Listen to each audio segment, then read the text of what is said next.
Cybercrime is a crime that involves a computer and internet. The computer may have been used in the commission of a crime or it may be the target. So it may harm someone's security and financial health as well. Such crime includes various inappropriate activities carried out by the fraud peoples from the aim of some bad intentions. So, hello and welcome. I am your host Shubh Bansal and today I will be talking about the criminal offense which is being carried out via internet.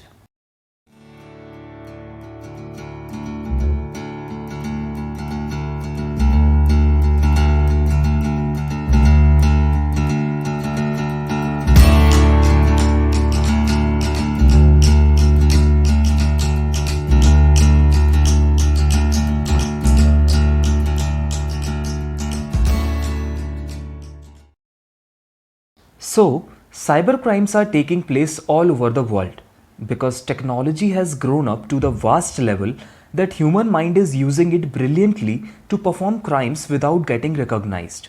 Because usually, for identifying the location of the crime, investigators search IP addresses to reach that particular point.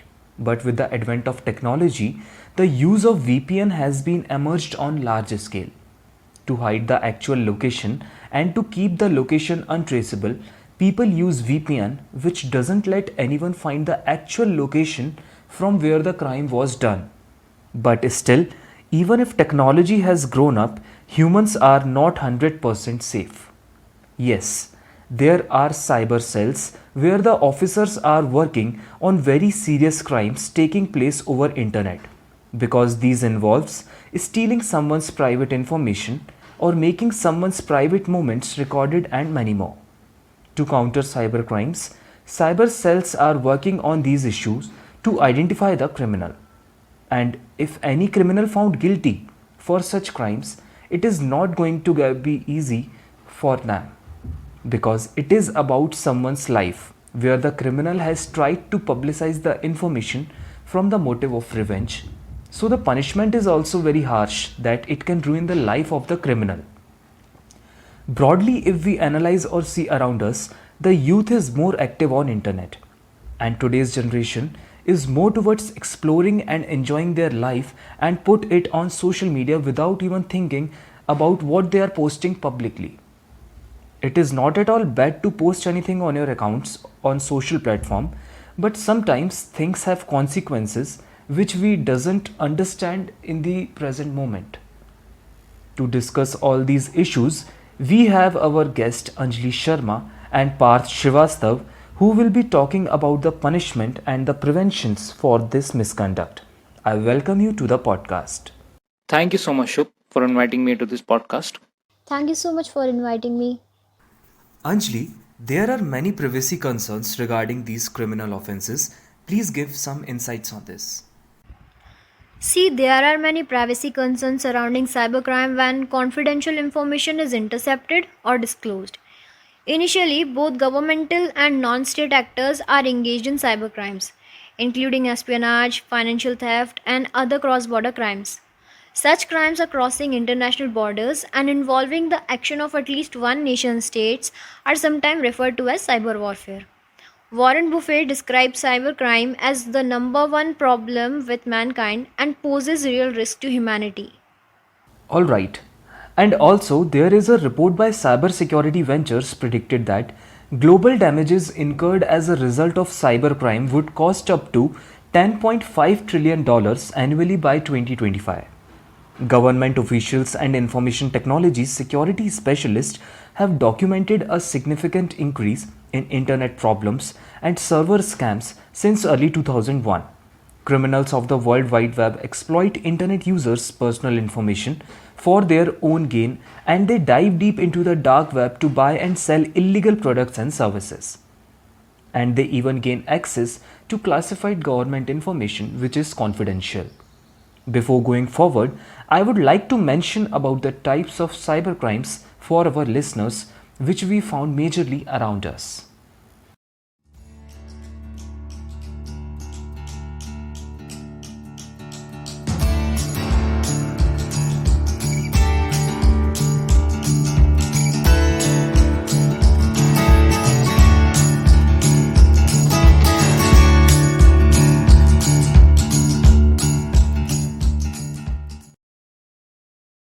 Okay, so first one is DDoS attack.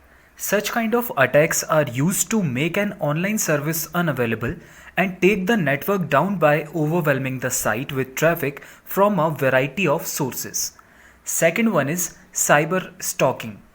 This kind of cybercrime involves online harassment where the user is harassed via online messages and emails.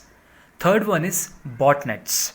These are the networks from compromised computers that are controlled externally by remote hackers. Fourth one is prohibited content. This cybercrime involves criminals sharing and distributing inappropriate content that can be considered highly distressing and offensive. Offensive content can include, but is not limited to, sexual activity between adults, videos with intense violent, and videos of criminal activity. Fifth one is phishing. This type of attack involves hackers sending malicious email attachments or URLs to users to gain access to their accounts or computers. Sixth one is online scams. These are usually in the form of ads or spam emails that include promises of reward or offers of unrealistic amount of money. So now let us hear about the punishments of these criminal offenses from our guest Anjali. As far as the history of cybercrime is concerned, the first cybercrime was committed within the year of computer invention by Charles Babbage, which is in 1820. Cybercrimes are covered under the IT Act 2000, which extensively deals with numerous crimes and their punishments. Along with this, the Indian Penal Code 1860 also contains certain provisions which concern themselves with a number of cybercrime. The IT Act, also known as the Information Technology Act 2000, is an act proposed by the Indian Parliament which came into force on 17th October 2000. This Information Technology Act is based on the United Nations Model Law on Electronic Commerce 1996, which was suggested by the General Assembly of United Nations by a resolution dated on 30th January 1997. It is the most important law in India dealing with cybercrimes and e-commerce. The main objective of this act is to carry lawful and trustworthy electronic, digital, and online transaction and alleviate or reduce cybercrimes. The IT Act has 94 sections divided into 13 chapters and 4 schedules. Some important sections of the IT Act under which the cybercrimes may be registered are Section 65, tampering with computer source documents. Penalty found guilty can be imprisonment up to 3 years or fine up to 2 lakh rupees. Section 66, hacking with computer system or unauthorized usage of computer system and network. Punishment if found guilty can be imprisonment up to 3 years or a fine up to 5 lakh rupees. Section 66C, identify theft using password, digital signatures, biometric thumb impressions, or other identifying features of any person for fraudulent purposes. Section 66D, cheating by personation using computer resources. Punishment if found guilty can be imprisonment up to 3 years or up to 1 lakh rupees fine. Section 66F, act of cyber terrorism. Guilty can be served a sentence of imprisonment up to life. Section 420, cheating and dishonesty including delivery of property. Cybercrimes like creating bogus websites, cyber frauds are punishable under this section of IPC with a 7-year jail term or fine. Section 463, making false documents or false electronic records. Crimes such as email spoofing are punishable under this section with imprisonment of up to 7 years or fine. Apart from the punishments in the IT Act 2000, there are certain crimes that are attracted by the IPC provisions as well, such as Section 419 and Section 420 of IPC. These are related provisions as they deal with frauds. The crimes of password thefts for the purpose of meeting fraudulent objectives or the creation of bogus website and commissions of cyber fraud are certain crimes that are extensively dealt by these two sections of IPC. Section 419 carries a punishment up to 3 years of imprisonment or fine, and Section 400 carries up to 7 years of imprisonment or fine. Section 465 of IPC. In the usual scenario, the punishment for forgery is dealt within this provision. In cyberspace, the offenses like email spoofing and preparation of false documents are dealt with and punished under this section.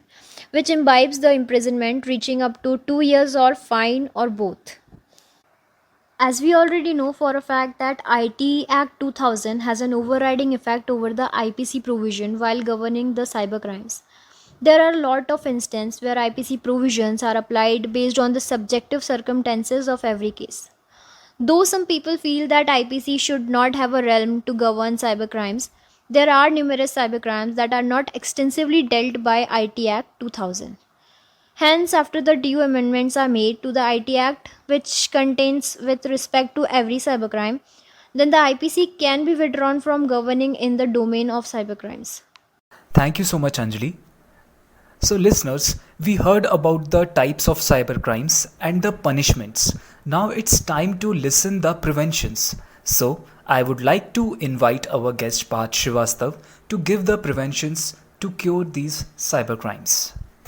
So, as we clearly understood the threats and the types of cybercrime which are going through the internet, there are some of the best ways by which one can prevent all these things. First is keeping your software and operating system up to date, and you should ensure that you benefit from the latest security patches to protect your computer. Using antivirus or a comprehensive internet security solutions like Cookie Internet Security is a smart way to protect your system from attacks. Antivirus software allows you to scan, detect, and remove threats before they become a problem. And most important part is to use a strong password that people will not guess and do not record them anywhere. Another way people become victims of cybercrime is by clicking on links in spam emails or other messages or unfamiliar websites. Avoid doing this to stay safe online. One more essential part is to keep an eye on your bank statement and query any unfamiliar transaction with the banks. The bank can investigate whether they are fraudulent or not. But the first and most important thing is that as an individual, you should keep an eye on the bank statement. So, all these things are the basic and the most important methods to prevent the cybercrimes. So this was all about cybercrimes which are going all around the world and happens in day-to-day life. We would request you to not perform any such unusual activity which can harm you or your life. Please be safe and stay safe. Keep listening to our podcast. Stay tuned.